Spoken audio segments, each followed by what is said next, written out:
I think it's great to show in proximity where the San Lucia Highlands are to San Francisco, so that you know it's 2 hours south. And then a little further south is Arroyo Seco, but it's really interesting because I was going to bring a map, but unless you really understand it, it wouldn't make a lot of sense. It kind of makes it a little more boring to sit there and look at the map, unless you were there and we were like, okay, here we are there, because you just look at it and go, okay. But let me know when I need to. Perfect. That's great. That's great. All right. It looks like we've got quite a few people joining in. Maybe a few rowdy ones too, but that's okay. We're looking for mute. We're good. Okay. You match right here. We are at 5:03 right now. So I see a few people dancing. Apparently they've gotten into the wine already. And that's okay. It is cocktail hour at some point, right? It's happy hour. All right. Well, I want to say hello and welcome to everybody on this beautiful Saturday, beautiful day here at Wine Express. It's Mother's Day weekend. So glad to have you all here. We have a great tasting planned for you all, and we've got some wonderful guests. We've got an A-team here today. I'm Sandy Merlino, the wine manager and buyer here at Wine Express. Really glad that you could all be here. We have Todd Francis with us, who's our marketing manager and helps us promote and do all our wonderful technical support. Thank you so much for always being on these calls with us. I would really screw it up if you weren't here. I say it all the time because it's the truth. And then I want to go ahead and introduce the curated team. So we have Patrick Emerson, who is the owner of Curated Selections. I've been working with Patrick, buying wines from him for a couple of years, and he's just awesome. I love working with Patrick and his team.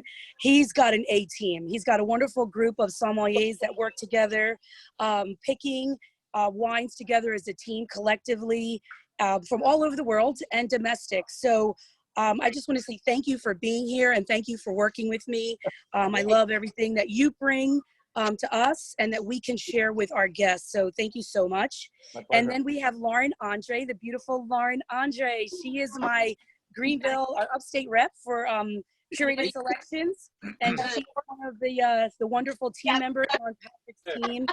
And I love working with her. She's awesome.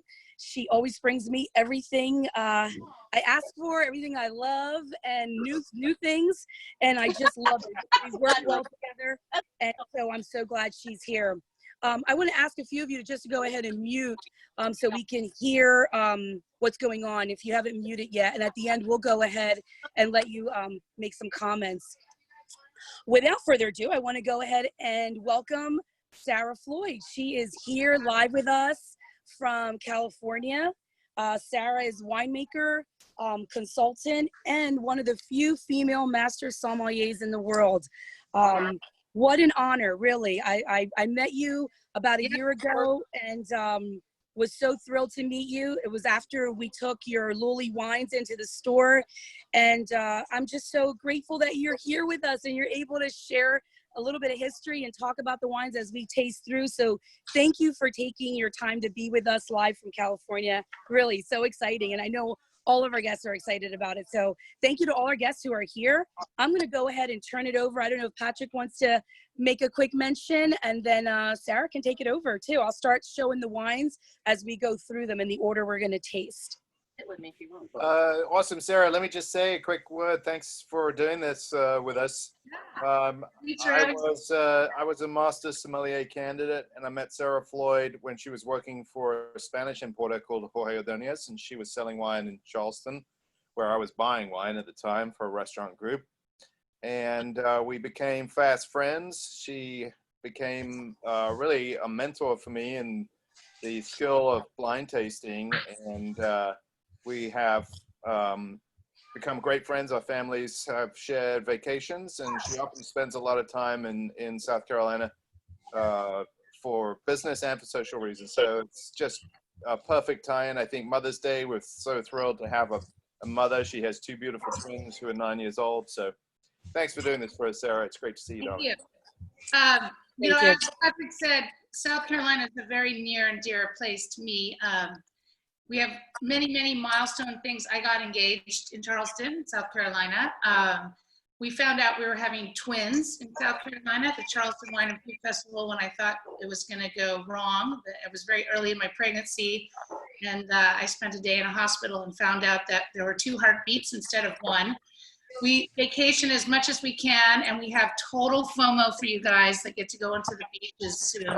And we vacation as much as we can in South Carolina. So South Carolina, again, is a very, very special place for my family. And I always dream of the day that maybe one day we can spend a few years living there. Luli has always been, Luli is a wine, and I have to be quite honest, I'm not a winemaker. My incredibly talented partners, Jeff Biznoni, is the winemaker. And we started Luli. I own I should go back. I own a wine and distribution company that celebrates 20th year in business this year. And the Bizzonis, who are one of the most sought after wines of California, Pinot Noir and Chardonnay, were one of my very first wineries I started representing. It was kind of like the marquee of my crown. It was the diamond of my portfolio. And their father was the, really developed the area of Santa Lucia Highlands. They're vegetable farmers, multi-generation. They grow lettuce, asparagus, wild cauliflower, as Patrick likes to call it. And the 2 boys were the sons of Gary Biznoni, were finishing their degrees in college. Jeff, who's our winemaker, was finishing at Fresno State, and his brother Mark was finishing his master's degree in Cornell in ag economics. So I started working with Gary and his kids, and then, as one smart man does, he teaches his kids and then leaves them to do all the work so he can have a more leisurely retirement lifestyle. So the 2 boys have taken over their family's winery business learning from the knee of a master, their father. And what's really cool is they're both extremely brilliant and talented. I could have had anyone, a lot of really talented people who are my partners in Luli, but I know who makes the right kind of wine and who has the real meticulousness to make things really be world class. And these were these 2 guys. And so they were making wines. Everyone wanted them. They were super sought after. They're very high-end wines. So they're like $110, $65 is probably, well, they have one that's like $48, but everything is very on a higher level. We wanted to make, and when we started working together after about 10 years, we said, what about making something that's really high quality, but not super expensive? And I said, right now we're seeing California blow up in this expensive wine culture. I don't see a lot of really good wines that add value, but not cheapo. Like, who wants to get in the cheapo business? Not gonna do a good time. So we sat and drank some wine. We talked about launching a wine together. So we started we wanted it to be obviously from where they're from, the Santa Lucia Highlands. And we started off making Chardonnay. This was in 2007. So obviously when the market crashed in 2008, we actually exploded because people wanted $20, $24 wines that were really good quality but weren't 100. So that's exactly the mantra we started in to this day. How many years later? I gotta count with my fingers. 13, 15, how many years? 13 years later, sorry. We have the same philosophy. And it's really, really wonderful because it allows us to make and do what we want without compromising. Now, the most important thing is to get some wine in your glass, because who wants to listen to someone without some wine? So that's like torture. So I wanted to start with the Luli Rosé 2018. And this is a wine. So we started the brand, it grew, and I'll tell you more about it as we start drinking, because that's when the stories get good. This is a rosé of Grenache and Pinot Noir. And people ask, why did you do that? Well, those are my 2 favorite varietals for making Pinot Noir, for making rosé. And unlike a lot of rosés you see in the world that are like the byproduct of red wine, they're called saignée, where they press the grapes, and that's the byproduct of what they put into the red wine. We actually buy grapes that only are going into this rosé. So we do a whole cluster press, which means it is not a byproduct. We buy grapes specifically for this rosé only. and we just do a very, very gentle press on it to get this beautiful light salmon color, and then we age it in neutral barrel. A lot of people ask, well, why do you do that? Why do you buy grapes that cost you more to make it this way than having a byproduct of a red wine? Well, we know that it ages better. And I think it's crazy to make wine that only has a shelf life of 6 to 8 months. And sometimes when you do the Saignée wines, they fall apart much quicker. So we really are we're making this exactly like we would make a red wine, in the sense that it has a very gentle press. I mean, we press harder for red wine. But it's a wine that is really made in the full fashion of what red wine would be made. And then we put it in neutral barrel and age it. And we do that, why? Because they last longer. When you have a little bit of oxygen that's able to get into the wine in the barrel, it adds a textural element to it, and it gives it a more richness without being sweet and heavy. So we always like to say it's rich without being fat, something I've always trying to do myself, but especially not this month. But so that is why we have wines that age. So the thing with rosé is if it's made in a Saignée and in a tank, which is a very innate neutral thing, you lose dimensional things about wine. And they're great when they're young, but you definitely see them fall off by the fall. And that's why when a lot of buyers don't want to buy rosé at the end of the year, because the wines are starting to kind of break down a little bit. But we designed our wine, this rosé, to be one that can age. So it's important to us because we have to drink it. And I don't like to have a timeline and when things taste good. That's fantastic. Cheers. Cheers. Quick question in regards to that. So then what would the life be for the rosé? If someone were purchasing it, how long could they keep it, this rosé? Like it depends, it's very good. Palates are so different. Like my husband likes more true sherry flavor. I'm definitely more of a forward, kind of voluptuous, kind of like me. I like to have a good time kind of person. Less reserved kind of thing. So I 3 to 5 years easily. I haven't really had an experiment to try really old rosés from our because we've only started to do about 7 years. But I'll let you know. If they fall apart, I'll change my ways or do something. But look at those rosés from Spain that people love, that are like 20, 30 years old. They're weird. They're definitely a head scratcher, but they haven't broken down. And you know why? Because they were aged in barrel, not tank. And they do a little bit different style in Spain, but in some places it's still a press like this.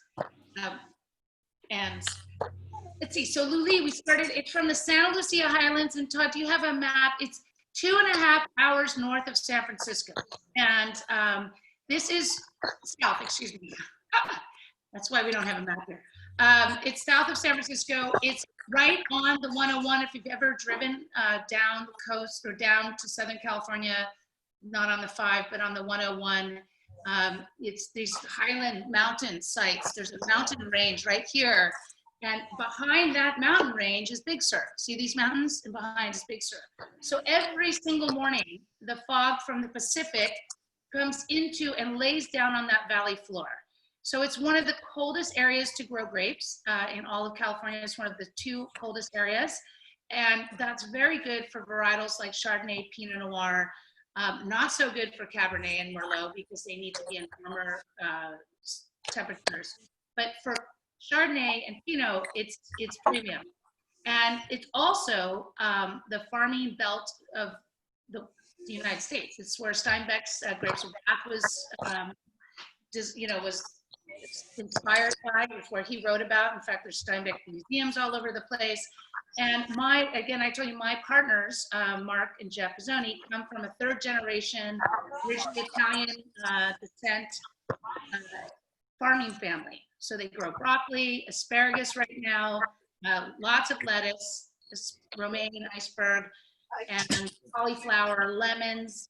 It's a really rich agricultural area. So it's a great place for growing grapes. It's extremely windy, which allows the grapes to really get a lot of freshness. They don't get, even though there's fog that covers the vineyards every single day of its lives, the wind keeps it dry so it doesn't get moldy. So it's a very, very unique small AVA in California. And the reason why there's extremely high-end wines that are super sought after, and then you have the more commercial brands like the Miomis of the world.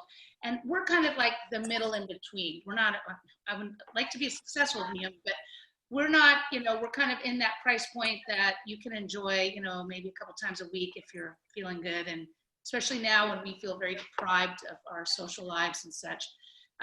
But we don't see a lot of in between. And the reason why is because we don't have a tourism area there. We like to say there's no relais and chateau, there's no Michelin-starred restaurants. It's a very unmanipulated area. It's very rural, it's very real. There's no BS. There's no big spa treatment places. In fact, I have to take people to Carmel, which is about 35 minutes away, in order to do a little wining and dining. But it's a great area for agriculture, and it's a great area for grape growing. That keeps a lot of riffraff out, because if you don't have the tourism, you don't have the tasting rooms and all the muckety muck, that kind of, then you get all the riffraff coming in, you know. So we're really, really a pristine farming area, and especially for grapes that do really well in cool weather. We do have to go a little further south into an area called Arroyo Seco, which is slightly warmer, because when we make our Sauvignon Blanc, we can't get it ripe enough in the Santa Lucia Highlands. It's too cold. We go down to Arroyo Seco, which is the AVA south of Santa Lucia Highlands, which is only really 8 to 10 miles away, our vineyard. But here we get a lot more freshness. It's not as herbal, because I like Sauvignon Blanc to be very high, fresh, and acidic, but I don't want it to be green and, you know, I want it to have fruit. I want it to be pleasurable. So that's one of the things that, the only wines that we kind of deviate from the Santa Lucia Highlands. So here's the rosé. I hope you enjoy it. It's Luli is a name we came up with because we were trying to think of, obviously we started making Chardonnay at first, just Chardonnay, and then we incorporated Pinot, and then we incorporated, you know, more and more things. People ask me why, and I go, because we get bored. Like, you're sitting around and, you know, you're tasting one wine all day long, you have to incorporate another wine. Otherwise, you know, start like falling asleep at the table. So we have now, you know, 5 varietals that or 5 wines that we work with primarily. We have a couple little things that we do some small batches of. And Luli was something we decided, the name, we wanted a French name because Chardonnay is a French varietal. We wanted something that was easy to pronounce, that wasn't like 14 syllables. As you know, I hate that. Something easy to remember. And Luli is basically, in the Urban Dictionary, it's kind of a name for like a super cool hang, a really good person who's like so, you know, someone you want to hang out with, like, oh, that woman's a Luli, a cool, it can be a man too, but someone who just has a great attitude, looks at life with rose-colored glasses, and has a great positive force to them. So it was kind of like what I also inspired to be. Sometimes I lose it in quarantine for the 12th week, but most of the time I am pretty optimistic and happy and loving life. So it's kind of what the name was inspired by. And then it's just taken itself on. So the next varietal, I like to do Chardonnay after the rosé. People always think that like the lighter the wine, the first it should go. Well, the thing with Sauvignon Blanc, which is coming next, it's very, very aromatic, much more so than Chardonnay. So actually it's better to have, a lot of people like to pour it at the end. I find it a little pretentious to do that. That's what they do in France. And I feel like, you know, who wants to, I mean, I'll drink any kind of wine any which way, but I think that you have to, you know, I like people to take the red versus going back and forth. But ideally, like if I was being really pretentious, I would put the Sauvignon Blanc at the end. That's how you do it, like to make people intimidated. But that's not who I am. So this is our Chardonnay 2016. So unlike the Pizzonis, who buy everything they make comes from their estate. And my partner, Mark, who's the older of the 2 brothers by 2 years and 1 day, is the viticulturist for the family. And he has a master's degree in ag economics and viticulture. He went to Davis and Cornell. And his brother, Jeff, who's his little brother by 2 years and 1 day, is the winemaker. And I think it's really beautiful because it's brothers that are not only very personally close, but they work so well together because they each have a role. Obviously, it's very easy for them to work together and co-create something, but they really allow each other to do what they do best. And I think that's a great asset when you have a business and you have partners, whether they're family or not, is that you allow people to do what they do well and you don't get in their mucky muck. You don't try to control that. And that's why our partnerships work really well, because I do the sales and marketing. You know, I'm there. They call me big sister. So I own half the business and the two of them own half the business. And then Mark, the viticulturist, finds contracts with the neighboring vineyards through friends that they grew up with. He gets great sourcing of fruit. And then his brother, Jeff, makes the wine. Now, what's important about it is that our wines are always with the intention of having great value. They are night harvested, they're hand-picked. So it's very rare at this price point to find wine that's picked by humans and not a machine. And this is important because you can really control the quality of what you're getting. If it's a funky grape cluster, you're not putting it in. If it's in a machine, they can't sort these things out. So hand harvesting is very special. It's becoming harder and harder because labor in California is becoming rarer and rarer and scarcer. And then we pick at night. Why do we pick at night? Because we want to keep the freshness. Even though it's a cool area that doesn't get super hot like Napa does, it really does help to have it picked when it's like 45 degrees. And you guys, it's so funny because in San Francisco, you guys all know Mark Twain's famous saying, the coldest winter I ever had was the summer in San Francisco. So when we wake up in the morning, even here in Oakland, which is warmer, 11 miles warmer from San Francisco, it's usually 52 degrees in the morning and it's very cold and you have to wear a jacket and shoes. And then the fog comes in and it usually breaks by 1 o'clock. And from like 1 till 6, we have really nice sunny weather. And then 6, it gets cold again. So that's kind of the Bay Area, and that's all of the coast is like that. So unlike you guys who wake up with it nice and humid and warm all day long, 24/7, we have these mornings that's you could wear a down parka to go out and get the newspaper. So what that does is really allow this freshness. So the grapes are picked at night. They're put in refrigerated trucks because the same trucks bring the pristine Pizzoni fruit, which is the fancy wine. Louis wines Louis grapes go into the same truck.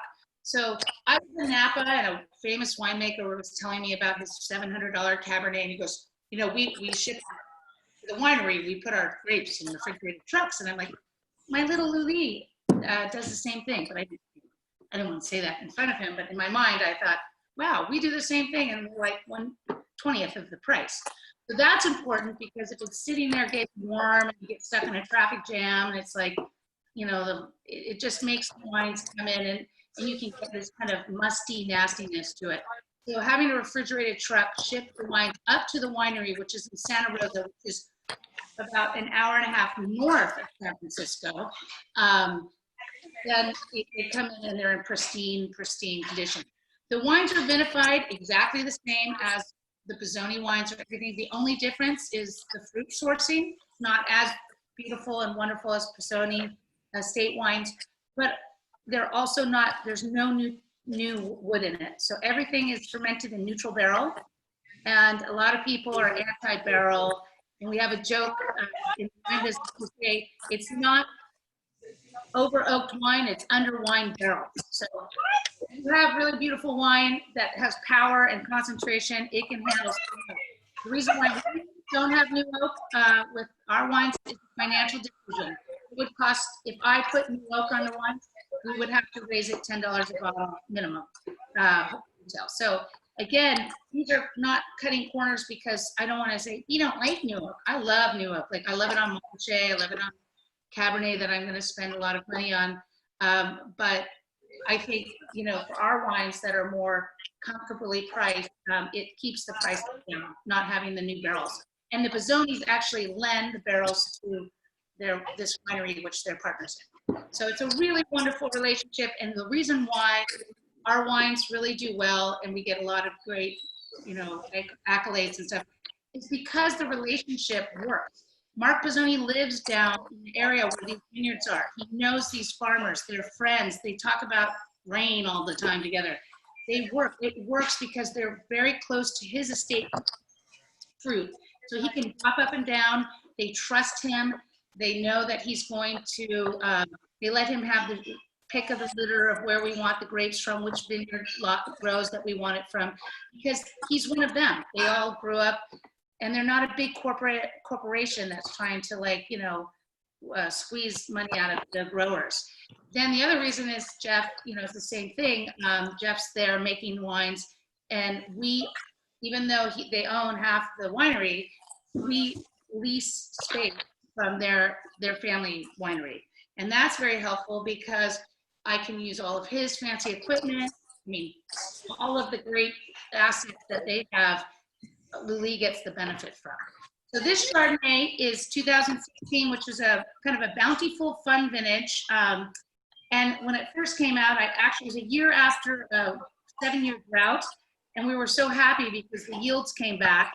I was a little concerned about the concentration of the wines, honestly, when they first came, but I've been so pleasantly surprised at the evolution. This is like the kid you worry about, but then it comes out and gets a master's degree, because it took a long time for these wines, for me to like them. So I was kind of like 16, I was waiting for something to happen, and it wasn't happening. It was a little less concentrated than 15. And then within the last about 10 months, they've really evolved. And I love when I'm wrong, because I kind of called it as a vintage I wasn't crazy about, and I was totally wrong, which is good. That's Mother Nature for it, it's like you can never predict. We don't do any malolactic, so we want to keep and preserve that cool climate fruit. So we stop the fermentation. We don't let it have that secondary malolactic, which makes it more buttery and round. Again, we're trying to preserve freshness and high, good acidity. We want it to be refreshing, not heavy and warpy. We want it to have and we try to preserve as much of the citrus notes as we can.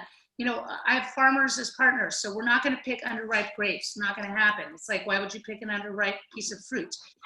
But we don't want them to be overripe. So again, keeping the malolactic out of the wine really keeps preserving. And then again, we're using neutral barrel to give it texture, but without heaviness. So I hope you like this. I appreciate that. Thank you for mentioning. I was going to ask you in regards to malolactic. I had a customer here earlier, and I believe she's on with us now. They're really not big on Chardonnay, and I had urged her to take this because I told her there's no malolactic fermentation on this, and this is not going to be a dense, heavy Chardonnay. This is going to be fresher, lighter. You're going to pick up a lot more citrus notes, and that's how I feel about it. So I'm glad that is the way it's been done. I think it's just delicious. I love it, and I am not a huge California Chardonnay lover, but this is fantastic. So thank you. It's hard because Chardonnay, what happened was when the Chardonnay craze hit, like everything that we do in America, we just take it to the next level over and over. And we kind of went too far over. And we started making things with a lot of residual sugar in it. One day I said, I've never had Rumbauer. And my dad and my mom had a bottle of Rumbauer in their fridge. And I said, I want to try this. And I sat with my dad, sat on his porch and we drank this thing. And I was like, this is like drinking canned fruit syrup. It was like, stuff in the canned peach juice or whatever, that heavy, sweet, thick thing. And I was like, wow. I mean, I just never had it. I'm not even being judgmental. Drink Rumbauer is not a problem. But that's definitely not what we want.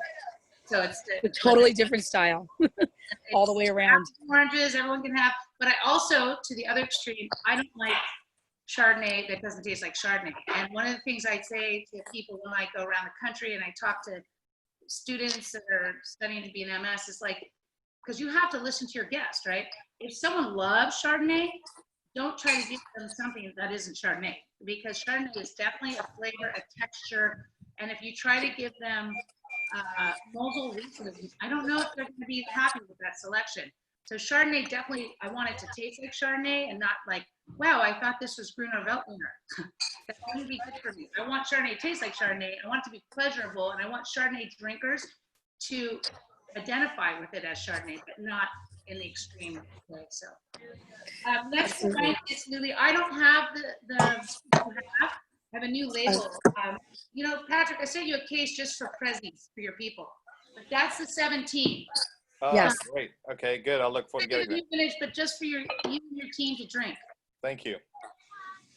While you're free on the beach, and we are wallowing inside our house, stuck here for another freaking 3 weeks. Okay. I might have to interrupt you on that. It's been quite chilly here. We've had some really chilly mornings, and it's going to drop to about 38 degrees tonight here in Greenville, South Carolina. So I don't know about where Patrick is in Charleston, closer at the coast there, but here it's going to be kind of nippy. So we're kind of cold. It's going to be cold for sure. Good time for some Pinot Noir and Syrah. No, absolutely. And a fire. I love that people are saying, you don't have FOMO anymore, you have FOGO, fear of going out. But today, Patrick's wife sent me a picture of him on a boat, the family on a boat. I'm like, okay, first time in like 12 weeks, I got some FOMO going on. Like, you know. Yeah, we were test driving the boat because we were hoping that it might be one thing that we can do this summer where we're actually, outside. Yeah.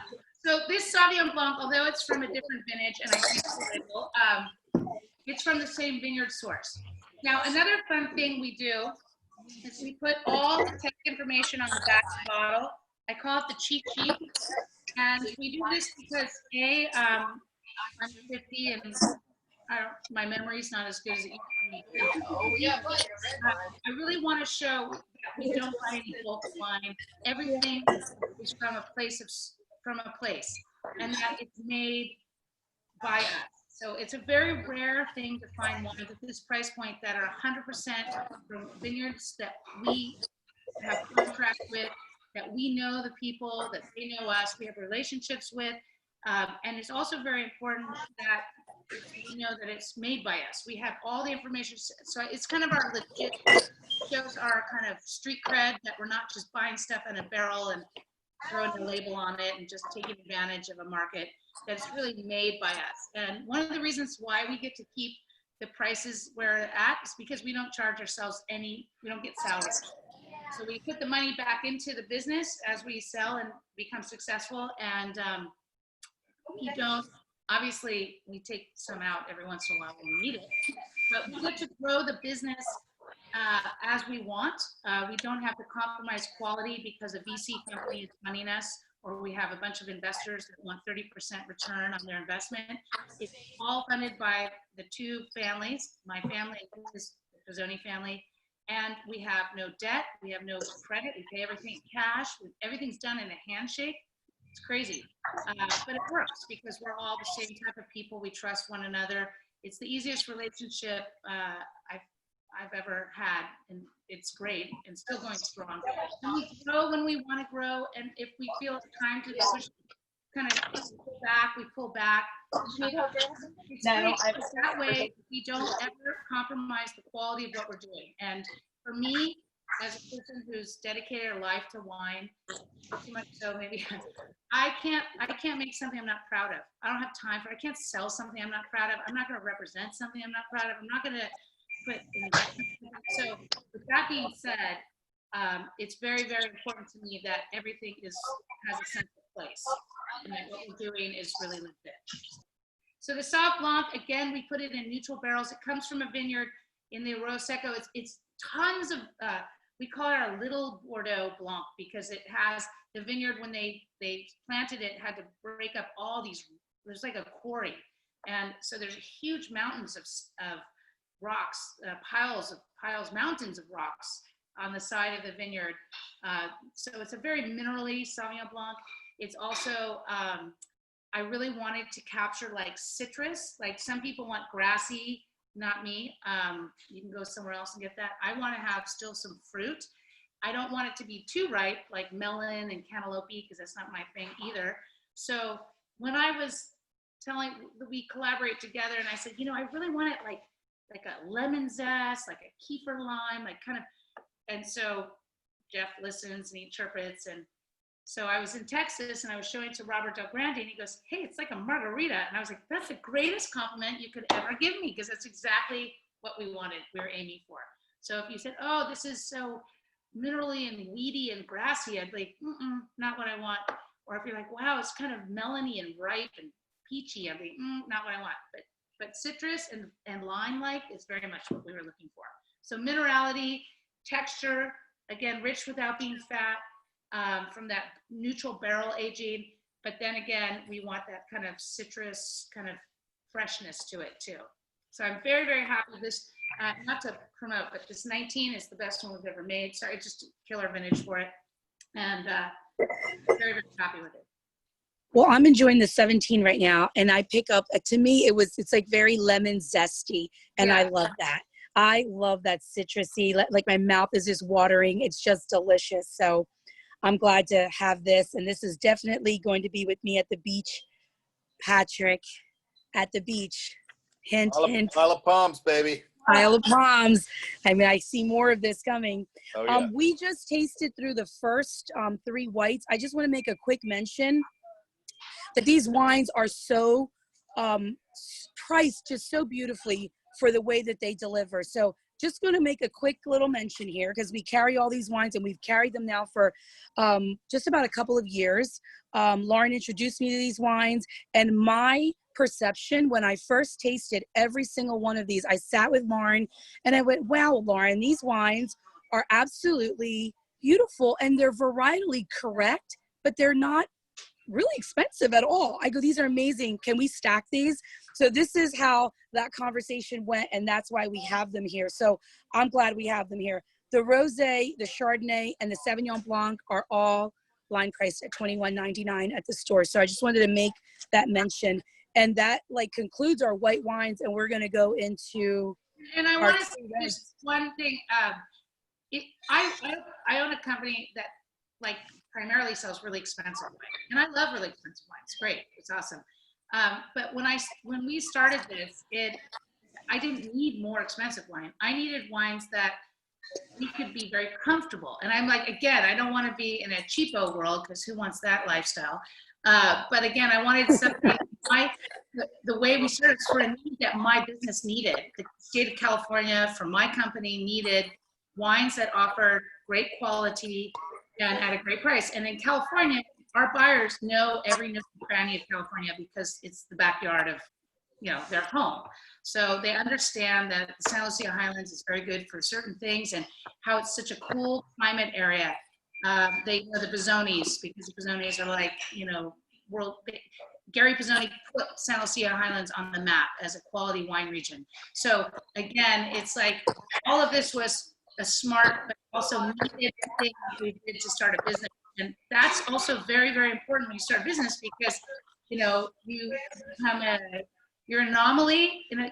I wasn't trying to trip over all my high-end customers and friends. I wanted to get into a different camp, and that was really, really important for us. So, and again, we keep the cost down because we don't have any investors. We have no salaries. Someday I hope we do, but we put it back into the development of our business, which I love. So it's great because we have other businesses that we can support ourselves with. So the Pinot Noir is the next wine. You're having the 2017. You have the 2018, right on. Okay, we're on the same one. Okay, great. So this is the best wine we've ever made. Why? Because this is the best vintage we've seen in maybe ever in California. And you'll hear about it from not only us, but from every other person in California. Why was it such a great, it was beautiful flowering in the spring. The weather never got too hot. 17, there's a big spike. We had a huge heat wave, especially in Napa and Sonoma. There was weekends, there was 120 degrees and brutal. But here, in the 18 vintage, even though we're further south in a cooler area than Napa and Sonoma, this area never ever got above 70 degrees. So when things can ripen really low and slow, and get a very gentle kind of low and slow like a braise, you get much more complexities. Anytime you see spikes of too cold or too hot, you're gonna see, things tasting sweet if it's too quickly, or and too cold, you're going to see things very green and bitter. So when you have that perfect low and slow growing season, things came in very, very, like, just very calmly and when needed, instead of like, oh my God, it's a heat wave, I got to pick everything. It was just a very, very mellow, relaxed, perfect storm of growing. And if you talk to a farmer, in fact, Mark Bozzoni was talking to my sales team last week, and I said, Mark, what's your favorite vintage you've had ever? And he said, I have to say it was the 18. The 18, just everything, clusters were really small, grapes were tight, the fruit was perfect, there wasn't any type of mildew or anything. So it was a spectacular vintage. And I also like to say, you know, there's a lot of personal energy into wine. 18 was a good year for all of us. Jeff Bozzoni has 2 small children. I think he was sleeping a little more in 18 than he had. No, he's a great winemaker, but this is when he can sleep through the night. He's not doing multiple up and downs and doing harvest for 16 hours a day. So 18 was a great vintage of calmness for all of us. My kids became much more self-sufficient in 18. You know, we didn't have to do as much hand holding. Oops, sorry. And it was just one of those perfect storms. I love this wine. I drink it all the time. I like pinch myself. I'm like, so good, it's so good, it's so good. And you know, I always wait to see if it's going to turn a corner and close up a little bit, but it really hasn't. And again, a lot has to do with the sourcing of the grapes. The people we work with were obviously prefer to work with us than corporate people because they know Mark, they trust him. We have a grape grower, hilarious. He also grows lemons, and I call him the lemon guy. And we get a big chunk of what's in here comes from his vineyards. Really, really great quality fruit, right near the Gary's and Soberanis vineyard that Bozzoni owns, down on the valley floor. And he grows lemons, avocados. He's one of the largest citrus growers in the area, and oranges. And he has an area called Lemavado, which is, we just love the quality of, and they call it that because it's surrounded by lemon orchard, orange orchard, and an avocado orchard. And in 18, we were able to get a lot of fruit from this area in his vineyard, and I love it. So like now we're even doing more. We're going to do a single vineyard from there, or single selection from that area at the Highlands Ranch. And he trusts Mark. He lets Mark talk to the foreman. He's very, you know, they talk about how much rainfall, because, you know, farmers love to talk about rain. And one day, Jeff told me, he comes out and he's like, hey, Mark, how much tons of grapes did you guys buy? And he's like, pick, because he has Mark's team pick the grapes. And he goes, oh, we picked this many tons. He goes, so can you mind writing yourself an invoice and paying it? So it's that trusting that, you know, farmers don't screw each other because they go through the bad, the good, and ugly together. And the fact that he just asked Jeff to let him know how many tons he had his guys pick from his vineyard, and then write an invoice for it and pay it out for the invoice that Mark produced. That's a very special relationship. So again, it's a real big reason why these wines taste as good as they do. And then again, meticulous of winemaker Jeff Bozzoni, his little brother, 2 years and 1 day, is that he just really, you know, is making the wine with the same attention that he does for his super high-end wines. The only difference is the oak. We don't use any new oak again, and that's a financial reason. So this is a blend of 3 different vineyards, but mostly Highlands Ranch. And we have a Montalinda, which is higher up in the, a little higher in elevation, about 1,600 feet above sea level. And so we have one that's on the valley floor. And I just think this wine is smoke. It's beautiful. So I'm glad you love it. And there's a little bit of something else, just a little partial vineyard. But just when you drink, it's, without sounding arrogant or cocky, you put it against wines 3 times as much money, and it goes just as well, if not better. Yeah. This Pinot Noir is delicious. Real quick question, just going back, what is the production on all of these wines? Where are we sitting at? If you could just touch over that quickly. Yeah. It's very important because, again, it's a quality thing. So rosé is a joke. You either make too little or too much. You never make the right amount. So one year you make too much and you're putting your neighbor and trying to figure out how to sell the end of it, the end of the season. And then other times you make too little and you run out and then everyone gets mad at you because they have no rosé. So I'd rather be in the too little department than the too much department because I'm Scottish and I don't like to lose money. So this year we actually, with the 18, we made 650 cases. And one of the things I also joke, and Patrick can, and you can probably, you understand too, I don't want to spend my nights worrying about how to sell rosé. Rosé is fun, it's delicious, it's a chug of blood, drink 3 bottles in an afternoon with a group of people, a large group of people. It's great, but if I have to sit and wake up at 3 o'clock in the morning having panic attacks about rosé, I'm not doing my job the right way, so I got to fix it. So we make about 650. We make the same amount of the Sauvignon Blanc, but actually we're seeing a huge uptick in that, so we've increased our production to about 1,000 cases. Again, we could do as much or little as we want, but we really want things, I have, as you heard, I have 2 children, they're 9-year-old twins. I waited 40 when I had them. I don't want to live my life on the road selling wine. Thankfully, we can't be on the road anymore, but I've been doing it for a long time, 20 years. I've done national sales and my own businesses, and I want to be able to be a mom, and I don't want to sacrifice their well-being for a business. And thankfully, my partners feel the same way. So I don't want to have so much wine that stresses me out and screaming at the kids, and they have to go to therapy, and then they have to go to rehab because it's been such a bad practice the whole time. So I'd rather just make wines that sell very easily, that we all enjoy, make our relationship an easy, better place, and not try to push it so aggressively. So when I need to grow, I grow, and when I need to cut back, we cut back. Chardonnay, we make about 3,200 cases, and actually this is one we're cutting back. We're changing the label this year, and also Chardonnay is something where, again, you have extreme loyal Chardonnay drinkers, but then there's also a young generation that, rolls their eyes every time you pull a bottle of Chardonnay out of it, But they like white Burgundy. Very funny. Chardonnay, but they love white Burgundy, which is the same grape. Yeah. So we're cutting back to about 2,000. Yeah. And the Pinot is what we make the most of, and we make about 10,000 cases of Pinot Noir, give or take. And then the last wine, the Syrah. The Syrah is actually the smallest in production, and the whole reason why we did it is because at the time my company needed this price point Syrah, and I asked Jeff and Mark if they had a way to do that for us.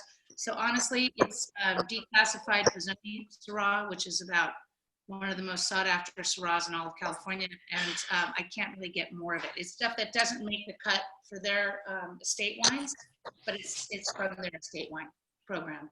Because when we started, when I needed Syrah, was also when Syrah was having a tough time. There was too many brands in the market. So I just got to use kind of their after the stuff that they weren't putting into their bottles. So small winery altogether, it's about 14,000 cases in a good year. And we'll grow when we need to, and honestly, with the whole thing that's been going on here, with the pandemic, we've seen a huge increase in sales. So, so we're super happy. Like these wineries that only let restaurants have them, and they don't let anybody who doesn't have like a Michelin star. We've always been we love retail. I'm married to a retailer, he's retired. So whenever people tell me they don't want their wines in retail, I go, my husband's a retailer, and then they look at me and they're embarrassed because, they know that I'm offended by the thought that, because people like you are equally, if not more knowledgeable about, sorry, I'm going to say it, wines than sommeliers. You taste more, you have bigger, diverse wines. You know what good wines that are $4, $5, $10, $20, $300, and $500, and $1,000. You have much more broader perspective of wines. And you're not picking just wines for your specific menu. You need wines for everybody. And I think having the huge library of resource, it makes you a better taster and buyer. Everyone wants to know how to become a good wine taster. Taste a lot of wine. That's how you do it. It's not that hard. But when you're just so specific in one thing, or you're trying to fit an image or a thing, you're missing out on a lot. And so I I'm agree. pro retail. I trust my retailers, and I got a lot of my sommeliers. So, I not to be a snob, but I want people that have tasted every type of wine in the world, all different price points, because they actually know what's good, bad, and ugly. So I'm very Absolutely. I'm glad to be in the position I'm in. I love, I love being here in retail with wine. I'm glad we have an on-premise license so we can carry all kinds of different wines because of that. But that is the challenge. I have customers that they're going to purchase wines that are $10, $15 all the time. Some can go and buy $100 bottles, but it runs the gamut. And for me to be able to understand, know, and taste and be able to connect them with their next favorite wine and their price point is always like the most exciting challenge. And I love that. So I have a library of wines in my brain. world. You don't have like a parameter, like, oh, it can't be from Lebanon because I only have one area that says French. I think, like, also I love like retail because it's very easy to make an expensive wine. You buy high quality fruit from known vineyards that are like very pristine. You use all the fanciest barrels and equipment and your packaging you spend tons of money on and everything. That's actually not that hard. Very hard to make like your everyday drinking wine and consistent. Absolutely. So knowing the $7, $10, $15 price points actually is much more complex than it is knowing the expensive stuff. It's a challenge. It's a challenge for sure. Well, are we going on to our last then?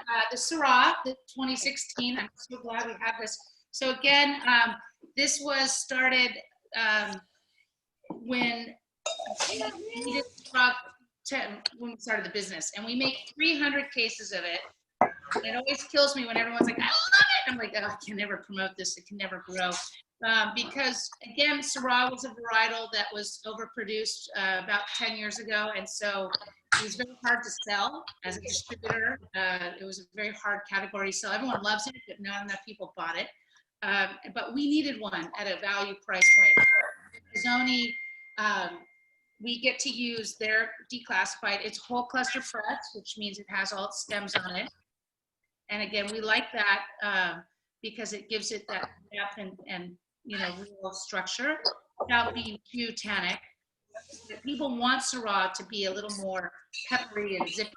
The area itself is fantastic for Syrah because it's so cool. And Syrah needs to be, like, I love Syrah, like Northern Rhone Syrah, where it's in a very cold area. You get more of that white pepper, violet notes to it versus the blueberry kind of sweet, sacky style of Syrah that was popular for a while, but now that they went overboard with the Syrah, just like they did with the Chardonnay. So this is, to me, kind of one of my favorite little gems, and we love it. We don't talk about it much. I sell it in very few out-of-state markets because most of it actually gets sold in California, to be honest. Well, we do well with it here. I've introduced it to quite a few of our customers, and we have a lot of Syrah lovers. Yeah, I love Syrah. I just, it was like, it was really hot, and then all these people started making it, and then so many started making their own brands with this. And the next thing you know, we had like this ocean, and then of course Australia really, created when so much of it was brought into the United States, it just created this huge backlog and too many brands. And this is what was happening in California with Cabernet Sauvignon. It's happening with Pinot Noir from the Northern California. When people are just doing too many, wines in a small space, you're just going to have, an inflation. You're not going to have success. But people have tuned back a lot. They've replanted into different varietals, and now Syrah is kind of back on its groove and doing well. So it's that little phase was quickly fixed in California. This is the real sleeper to me in the Luli lineup. The Syrah, I just think, is spectacular for the money. It's tiny production, and I know you guys in Greenville love to grill. If you're doing grilled meats this weekend, a bottle of this with grilled steak or even pork loin is just fantastic. I agree. Smoky meat character that you'll find in the northern red, but with still the blueberry richness of fruit of California. So Yeah. great combination. Again, we like wines of pleasure. I don't want angst wines. I'm not into trying to scratch my head and learn to love. I think sometimes I'm trying to figure them out, and I'm a very open-minded. I love wines from all over the world, obviously, but sometimes I taste wines, I'm trying to see something's gonna happen to me. Jim and my husband and I, we decant it, we talk about it, we wait a day to. I don't want wines like that. I want wines that are pleasurable. I want wines that are hedonistic. I want wines that bring joy. I don't need, I mean, that's fun, I don't know, for half a minute, but for really wines that I pay for and I buy, I need to feel like, aha, yum, you know? And I think that's really important, no matter what you like, there's no right or wrong. It's completely, you know, to the person's palate. So there's, you know, it's not something that my opinion matters more than your opinion. It's everyone's personal thing. And that's the great thing about wine. Now that, you know, you can just buy what works for you. But I personally, someone that likes wines that are giving and beautiful and make you want to drink more, actually. Sorry, you know, maybe not so Yes. good, but you know, I love the wine that you drink the bottle of and you go, whoa, what happened here? I didn't realize that we just drank that. So I think those are kind of our goals. And we, luckily, you know, my partners and I are always on the same page about that. We're not trying to do things that are just in trend or something like kind of hip for the moment. We really believe in doing things classically well made, what we enjoy. You know, not trying to be keeping up with the 20-somethings and whatever, because we know things come in and out of fads. And the key to success is to make really high quality wines that age well, so that when people taste your wine, you know, in 12 years from now, and they go, wow, that $20 bottle of wine tastes fantastic. That's what our goal is. Sara, real quick, on the back of the Pinot Noir and the Syrah, it says no fining or filtration. Could you just touch on that briefly for our guests that are on with us? Some people may not understand what that means and what that is for wine. Yeah, well, so fining and filtration is kind of a what do you call it? A winery, like a technique that mass-produced wineries do, because they're doing things quickly. They have to get the wine in the bottle and sell it. So it's all about letting things settle and age properly. And fining is basically, you know, taking all the stuff, the real base of the wine, and kind of taking it out. And they use a lot of times egg whites and stuff because that takes it out very gently. They use bentonite, these other things to help, but it strips the flavor, and everyone believes that, you know. And they think if you filter it, so it comes out, you know, like crystal clear, like Kool-Aid or something, it's better. But again, it's been proven, and it was proven the 70s, it was kind of a popular way of fermenting wines. And then it was honestly, it was Robert Parker who really got up on a soapbox and said, when you fine and filter wines, you're stripping them of their flavor and texture. So with that, after years, people started realizing, yeah, it's right, you know. And so now for quality, it's iffy because, you know, you're not going to have things that you can see through necessarily. But remember, wine was different back in that day. It was, people were drinking, you know, things that were lower in alcohol, weren't as rich, and they wanted that kind of maybe little brighter 12%, 13% alcohol. So they would do this to kind of keep it super clean. Hey, Jim, say hi. Hi, guys. He's from Atlanta. He's Southern too. That's why we love the South. Yeah. He's not a sommelier though. He always puts the label the wrong way and he rips the retail. Yeah. Anyway, so it really is important if you do unfining and filtering, because it really allows the texture and the flavors not to get taken away. And that's very important for quality. It ages the wine better because it's more in its natural state and more like, you know, you're not manipulating it and ripping it up so much. So you get a much more real expression of what the wine is originally. Thank you for going over that. I just wanted you to go over that because some of our customers, they wonder about that. They're like, well, what does that mean? So I just wanted to have you touch on that real quick. So we tasted all 5 wines. we tasted the Pinot Noir first, the Chardonnay, Sauvignon Blanc, Pinot Noir, and Syrah. They were all delicious. What is new? What's going to happen with Luli? Is there another varietal you're working on? Is there something secret that we need to know about? Well, it's funny. We made a Cabernet. Was Jim? Can you show him the bottle? Can you grab the bottle? I didn't want to do this to Patrick because Cab Franc. trying to get him to sell something. No, but he knows about it because he's bought it. So I really wanted, and again, this comes from a need for my own business. I wanted Cabernet, but at like under $30 price point. And it's very, very hard to find. It's going to get easier. But when we started, I think my company really needed it. We had one Cabernet from Paso Robles that was part of a Pinot Noir producer that he made. And it was so bad that it was my inspiration to make a really good, affordable Cabernet. Because I like Cabernet, and I'm not someone, I really do love, and I think for Northern California, it's one of the varietals that does it very well. Like I love Napa Valley Cabernet. I love Mountain Fruit Cabernet. I love Sonoma Cabernet. And I love Northern California Cabernet. And so Jeff and I were talking, Mark, and they're like, great idea. Again, we're keeping with that value quality thing. And so we powwowed, we got it together. We actually bought this vintage was from some friends of ours sold us the wine. So we bought it, and then we did what they call an élevage, where we put it in barrel and aged it for 6 months. And so this is the important part.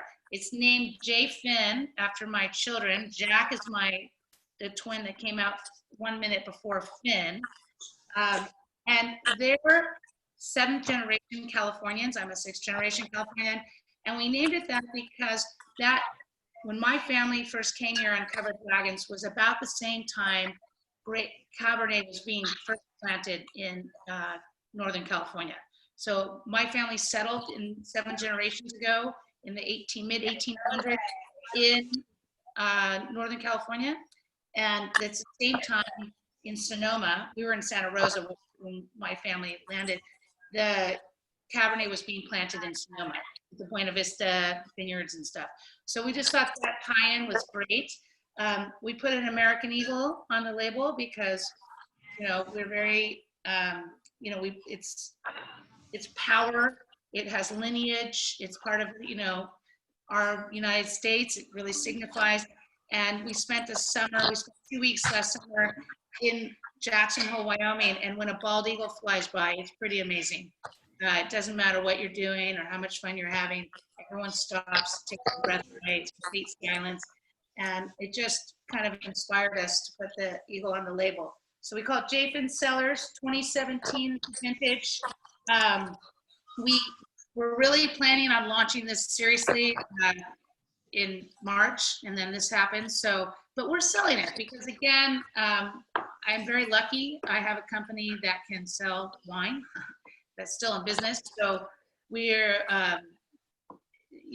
it's something we were going to grow it faster than we had planned, but we're doing fine. We're going to have an 18, a 19, and a 20. But we're just, a little bit of a launch hiccup due to the pandemic, but nothing too crazy. So I only went to visit Texas for the Cabernet market, so it wasn't a bad state to have to launch. If I only got one state to launch my whole Cabernet project in. So that's that. We tried doing Carignan. I love Carignan. And then we tasted a bunch of Carignan from around we did actually kind of we tasted the wines from many different producers of Carignan in California, and we realized that there was too many, there was no consistency in what Carignan was. So Carignan is something here that gets very manipulated by the style of the wines and the people making them. And then I realized, well, we're not quite there yet. Like, we could make the world's greatest Carignan, or we could try to do that. But if you don't have a benchmark as what is the great Carignan, it's going to be hard to sell it. And we realized that's like making 50 cents the hard way. So we put that one on the back burner. It was very funny because we were going to do it. And we did this huge tasting of all the Colt Cabernets. And the weird part in our market is because it's such an esoteric grape, you see so many different vintages. You can't go and buy like a whole set of 17s or 18s. Like you have a 14, a 13, a 15, a 12, a 16. And so we just realized something's not working with this varietal. It's not ready to hit the market. And so we said, pass. And want to grow, again, we're all about growing very organically. And I'm so lucky that, if anything happens throughout this pandemic, as far as like, we can handle it. I feel really bad for a lot of people who have a lot of pressure because they have investors and a lot of money and want like growth, and they sell that wine and they don't have anyone to sell it to. So we're very lucky that we get to, do what we do and not compromise what we're making just so we can get money in the bank. We're very lucky that way. It's a very great luxury, to be honest with you. And so I sleep. Yeah, that's very important. It's good to sleep well at night. Well, I just want to thank you. Thank you for being here. Thank you for bringing Luli wines to us. These have been fabulous wines for us. We enjoy them. Can't wait to see what else. I'm glad you mentioned J. Finn Cellars Cabernet. So maybe we'll see that here. I'm very proud of it. And honestly, we put 6% Petit Verdot in it because the Cabernet, I wanted it to be very pure Cabernet. And I said, one of the things we joke is I don't want to dumb down Cabernet. Cabernet can get commercially to the point that you taste it and you go, this doesn't even taste like Cabernet. Like, are you sure this is really Cabernet? Because a little secret, to get that really dark color, they put a lot of things, people put grape purple in it, it's a great concentrate. I actually had someone in Charleston, a sommelier asked me to get him some. It's called purple. I had to go through like a secret agent kind of, I had to go secret agent, like no one wants to order Mega Purple because they don't want anyone to think they use it in their wines. So I had to go have a very crazy way of getting some samples of it. And it's so intense that you just touch it and you can't get, it's worse than nail polish. You can't get it off your fingers. But that's what a lot of Cabernet commercially has in it, to make it really sweet and dark and great. And I don't want to dumb down Cabernet. I want Cabernet to taste like Cabernet. But then again, I wanted stuffing to it. I wanted something that gave it some sweetness to it. So we tasted through a lot of different trials, and I wanted Petit Verdot. And so we used 94%, 90% Sauvignon and 6.5% Cabernet Sauvignon and 6.5% Petit Verdot. Sorry, and that's good because it just gives it a little more. It sexes it out, makes it rounder, a little more fun to drink. Because Cabernet can be very, austere. So our motto is we're not dumbing down the Cabernet. Cabernet tastes like Cabernet, and then we have this nice little quote from a friend of mine. It says, "One wine to rule them all." It's like so. Yeah. It's got a good story behind it, and it's good wine, and it's a great price point, and it's all about making sure we extend the value to consumers. Very, very important to us. Well, I want everybody to put their glasses up. Let's hey, listen, it was 5 o'clock. It's 6 o'clock now. I know, thank you. We're in that middle of that happy hour. Up here. Cheers to everyone. Cheers to you, Sarah. What time is it where you're at? Are you at 3 o'clock right now? Okay, and, it's happy hour. It's 5 o'clock everywhere. It's 5 o'clock. I see dog tails wagging. I have a quick question for Colton there. If you want to just unmute, Colton, what was your dog's favorite wine? There we go. Yeah, no, that definitely this is the. This is dog. And what is your dog's favorite? That's a refined. His name is Olive. He has a very refined palate. He enjoys raw, most red blends, but his favorite varietal is. He's a big cab drinker as well, so he really loves to enjoy. Well, he's licking one of those up right now. What is he drinking? He's drinking the Sara right now. Let me ask him what his opinion is on it. Okay. Oh, he's going to He says some good cherry notes. I recognize that guy over there.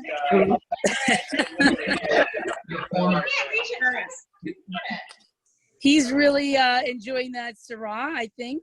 I think it's Sara. I told you it was the sleeper. Small Sara. sampling, small tasting, not overwhelming. Smart dog.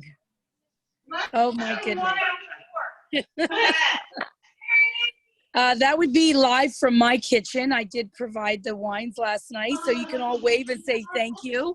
Absolutely, thank you. And again, to all the moms out there, happy Mother's Day. No. Yes, happy Mother's Day.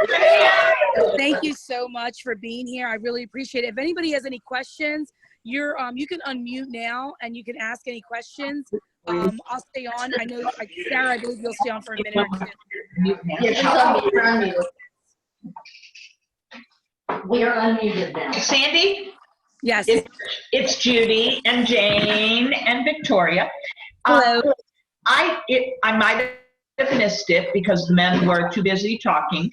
So not your men, our men.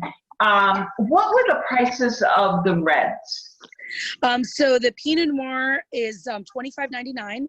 The Okay. Syrah is $21.99. Actually, all the wines are $21.99. The Pinot Noir is $25.99. Okay. All right. Sounds good. They're all delicious.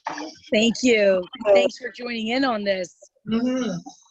Sarah, I did have a question for you about the J-Fin. I must have missed it. Who is the Tolkien fan? The who? The Tolkien fan, because the quote on the back of the one rings rule them all. Kind of say like so in our business, we talk a lot. We have a lot of I have a lot of one-liners.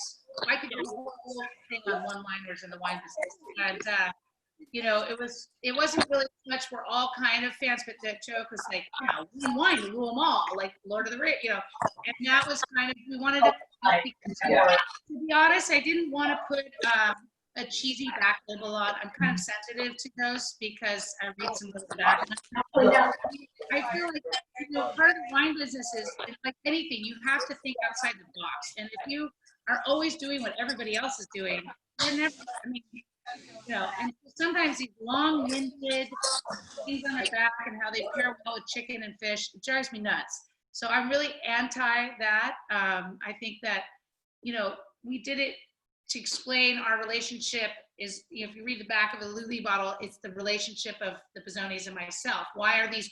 And that was very important in the beginning because we really wanted to make sure that people knew that this wasn't Pizzoni for a third of the price, and so we wanted to separate the brands. And it was important because I sell both brands, my company does.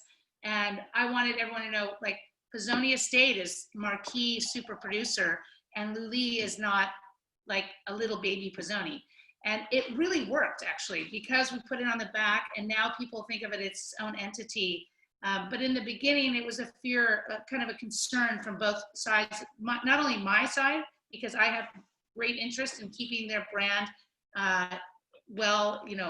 esteemed, but also from Luli, it was important because they don't want, I don't want someone to say, oh, you could get Pizzoni Estate for $25. That was not the case. And actually, I'll tell you, when I drink wines, I barrel taste obviously all the time. We go up there, and every time right after harvest, when our wines are still in fermentations, and we go up and we're tasting, and I always taste their wines. We have this kind of yearly routine. And I go, God, these are so much better. And he goes, you say that every year. And I said, well, at least it's consistent. Like, at least we're not paying for a label. That's really, really important to me, that I can see the quality of Pizzoni even more so. And this doesn't mean that these are inferior or bad. It's just different wine. I mean, who opens a $95 bottle of wine every day? Not me. So it's very, very good that you can see difference. That's a style of great winemaking, because you see it's in the vineyard. It doesn't have to do just with manipulation or a package or a label or an image. It has to do with actually what is being grown, how it's being grown, the yields that vineyards produce, and the winemaking, which is the same, but they use a little more, new oak on their wines because they're made to age for 20, 30 years. Mm-hmm. But I'm not in any way putting Luli down. I find that as an important aspect of both wines, because I have these great talented winemaker and viticulturists as my partners, and they know what they're doing. They're really good at it. So, yeah. Well, that's, I've had a little wine to drink at 3 o'clock in the afternoon. That's all the time, it's like, woo. Well, I am going to have to step away, but I want to say thank you so much. Cheers to all of you. Happy weekend. Happy Mother's Day. Happy drinking. Let's keep wine in our glass, and let's keep drinking great wine. Love it. And to the next time. Did you have something to say, Patrick? I'm sorry. Yes, just thank you all, and thanks, Sarah. It was really fun. And happy Mother's Day to all the mums out there. Thank you for making me do my hair and put makeup on for the first time. You look great. You look like $1 million, girlfriend. Same. I actually combed my hair. You look great, Laura. Getting old fancy. I ironed my shirt. You look Have a great fabulous. evening. Thank you. Thank you so Thank much. you. Thanks, You all everybody. have a good night. Bye.